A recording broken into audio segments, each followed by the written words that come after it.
Ayun na nga mga tropa. Magubad na nga pala tayo. So magpipintura na tayo mga tropa. Para bukas yung tuyo na to, maglalagay na lang tayo ng bracket para doon sa patungan ng mga laruan natin o yung shelf natin.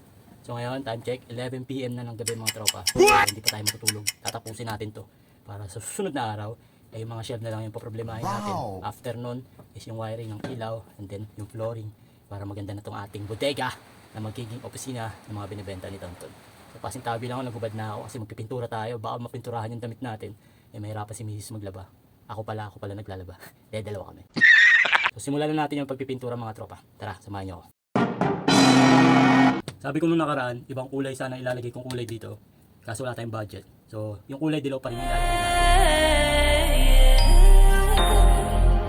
Di nyo na pwede masisi kung ba't ganito.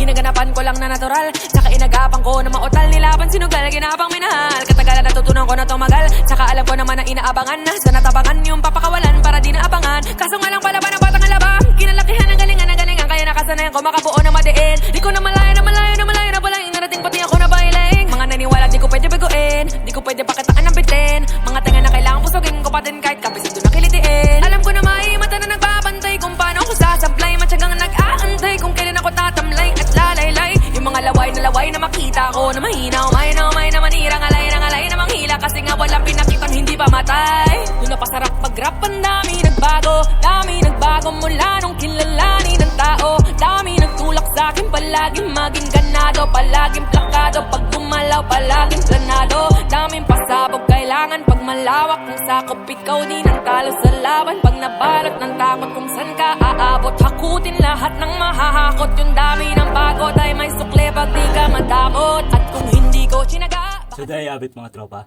natapos na natin pinturahan yung pangarap ko. Wow! Sunod na araw mga tropa, lalagyan na naman natin ito ng shelf o patungan ng mga laruan natin. Ang saya ko mga tropa. Pagod na ako pero sige pa rin ako. Bakit? Isa kasi ito sa mga pangarap ko. Magkaroon ng isang tindahan na kung saan ay pagkukunan namin ng mga pangangailangan namin sa pang-araw-araw. Kasi lagi ko sinasabi mga tropa, kung aasa tayo sa sahod natin sa trabaho, talagang walang matitira dun.